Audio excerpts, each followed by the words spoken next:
السلام علیکم۔ شفق YouTube channel کے ساتھ میں ہوں آپ کی ہوسٹ محرمہ۔ موت سے زندگی کی طرف پلٹنے والوں کے سچے، نصیحت آموز، سبق آموز، سنسنی خیز اور حیرت انگیز واقعات۔ آج انہی واقعات میں سے چند ایک کا ذکر آپ کے سامنے پیش کرتی ہوں۔ یاسین وٹو کہتے ہیں کہ انہوں نے ویسپا اسکوٹر نیا لیا اور ابھی چلانا سیکھنے کے مراحل میں تھے۔ ایک روز اہلیہ کو ساتھ بٹھا کر لے جا رہے تھے۔ مجھے معلوم نہیں تھا کہ بائیں مڑنے کے لیے ہاتھ سے اشارہ کرنا پڑتا ہے۔ میں بے دھیانی میں دائیں مڑ گیا۔ پیچھے سے ٹرک آ رہا تھا۔ اس کی ٹکر سے ہم کہاں اور اسکوٹر کہاں۔ اسکوٹر کا تو ستیہ ناش ہو گیا۔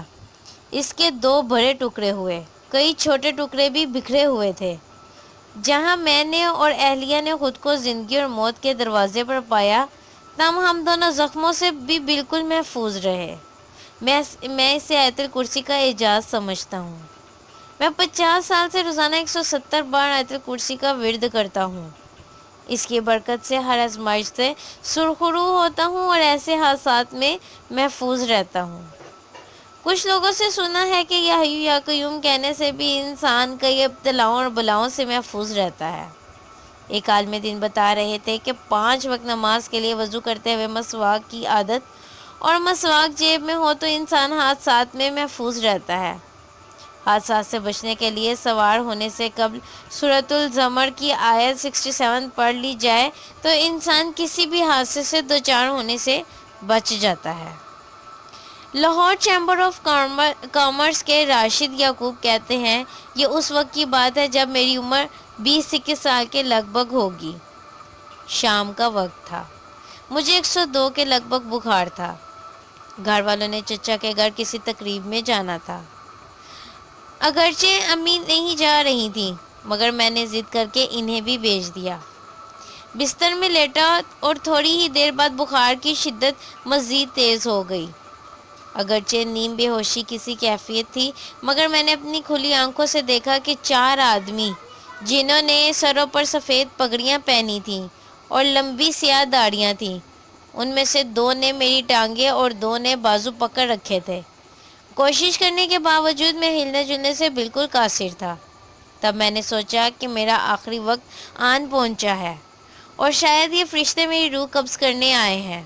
مجھے اللہ تعالیٰ کے نام، کلمہ مبارک اور جو کچھ بھی یاد تھا میں نے پڑھنا شروع کر دیا۔ یہ کیفیت 15 سے 20 منٹ تک رہی ہوگی اور اس عرصے کے دوران میں کوشش کرنے کے باوجود بالکل بھی نہیں ہل پا رہا تھا۔ 15-20 منٹ بعد اچانک میری نظروں کے سامنے سے وہ لوگ غائب اور جسم آزاد ہو گیا، اور تھوڑی دیر بعد میں اس قابل ہو گیا کہ خود اٹھ کر ڈاکٹر کے پاس جا سکوں۔ مجھے آج بھی یاد ہے کہ میں نے کھلی آنکھوں کے ساتھ ان 4 اشخاص کو، جو پتہ نہیں کون تھے، اپنی ٹانگوں اور بازو دبوچے اور پھر کھلی آنکھوں کے ساتھ غائب ہوتے دیکھا تھا۔ چودھری شفیق سلطان، ایم ڈی نوائے وقت کے پرسنل سیکریٹری چودھری شفیق سلطان نے بتایا، پیر طریقت رہبر شریعت علامہ منیر احمد یوسفی فرماتے ہیں کہ وہ اپنے پیر و مرشد حاجی یوسف علی نگینہ رحمۃ اللہ علیہ صاحب آف پیلے گجراں شریف، سمندری ضلع فیصل آباد کے ساتھ تبلیغی امور کے انجام دہی کے لیے سیالکوٹ گئے ہوئے تھے۔ ان دنوں سیالکوٹ میں سیلاب آیا ہوا تھا۔ اسی دوران تبلیغی مصروفیات اور درس و تدریس سے فارغ ہو کر اونچے ٹیلے پر نماز پڑھنے میں مشغول تھے۔ آپ فرماتے ہیں کہ جب میں سجدے سے اٹھ کر تشہد پر بیٹھا تو اچانک دیکھا کہ کچھ انچ کی دوری پر ایک بڑا سام سامنے پھن پھیلائے بیٹھا ہے۔ دل میں خیال آیا کہ یہی مشیت ایزدی ہے کہ پیر و مرشد کا ساتھ اور نماز میں مشغولیت ہی وقت آخری ثابت ہو۔